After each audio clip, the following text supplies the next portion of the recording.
BA द्वितीय वर्ष हिंदी साहित्य के विद्यार्थियों,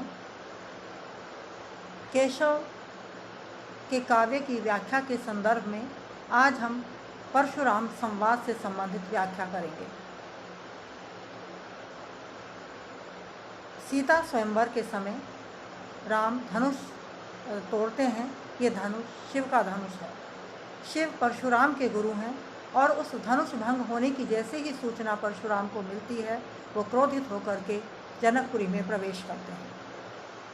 उसी के संदर्भ में ये परशुराम संवाद यहाँ प्रस्तुत किया गया है। विश्वामित्र विदा भये जनक फिरे पहुँचाई, मिले आगली फौज को परशुराम अकुलाई। विश्वामित्र विदा हो जाते हैं सीता स्वयंवर के पश्चात। ये राम के गुरु हैं और जनक उन्हें लौटा करके जैसे ही जनकपुरी नगरी में प्रवेश करते हैं, उनकी सेना की अग्रिम टुकड़ी को ही परशुराम से भेंट उनकी हो जाती है। और वो देखते ही परशुराम बहुत अधिक व्याकुल हैं, क्रोधित हैं, क्योंकि शिव धनुष भंग होने के कारण वो बहुत अधिक दुखी भी है।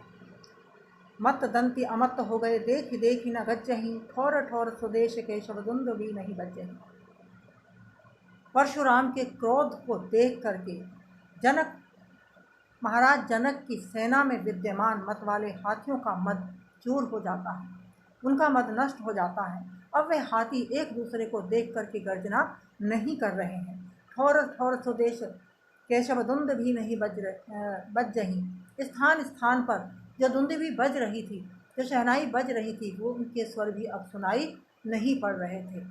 परशुराम के क्रोध से भयभीत होकर जनकपुरी के स्वाभाविक क्रियाकलाप भी मानो बंद हो जाते हैं।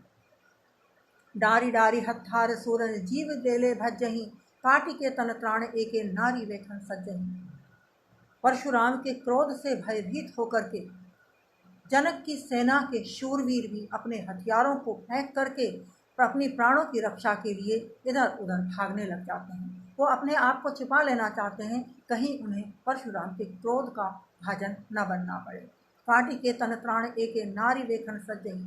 और कुछ वीर तो ऐसे हैं जो अपने वक्ष का कवच काट करके दूर फेंक देते हैं और स्त्री की वेशभूषा में सुसज्जित होने लगते हैं, ताकि वे अपने प्राणों की रक्षा कर सकें।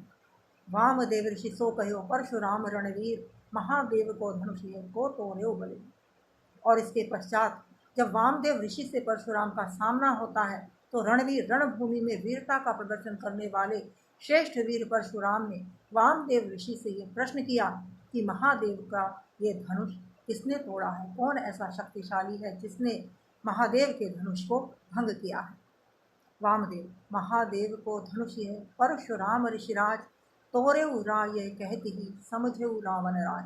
महादेव का ये धनुष हे ऋषियों में श्रेष्ठ ऋषि परशुराम राम ने तोड़ा है। वो ये ऐसा कहना ही चाहते थे, उनके मुख से केवल रा ही निकला था।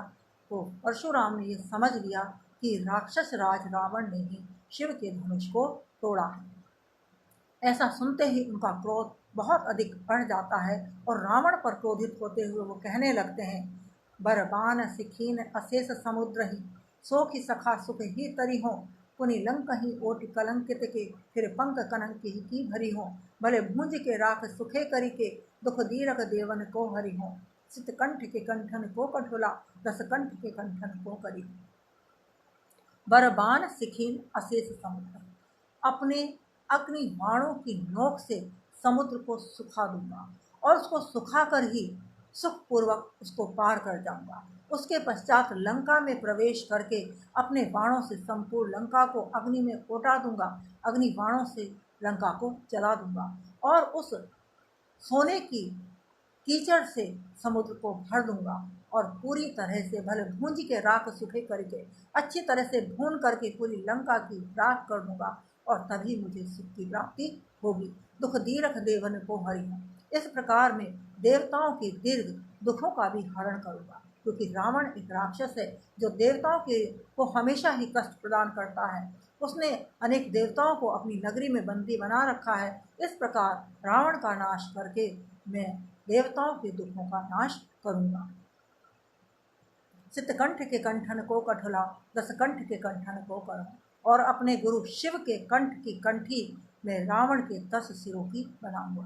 कहने का अभिप्राय है कि रावण के 10 शीश काट करके उसकी माला बना करके अपने गुरु शिव के गले में पहना दूंगा, तभी मैं अपने गुरु के अपराधी को दंड देकर सुख की अनुभूति कर सकूंगा या इस धनुष के भंग होने का प्रतिशोध ले सकूंगा। परशुराम इसी क्रम में दूसरी तरफ से अपने भाइयों के साथ आते हुए राम के दल को देखते हैं। उसको देख करके वो वामदेव से प्रश्न करते हैं, ये कौन को दल देखिए, ये सामने किसका दल, किसका समूह या कौन लोग दिखाई दे रहे हैं, ये राम को प्रभु लेखिए, हे प्रभु ये राम का दल है, कहीं कौन राम न जाने।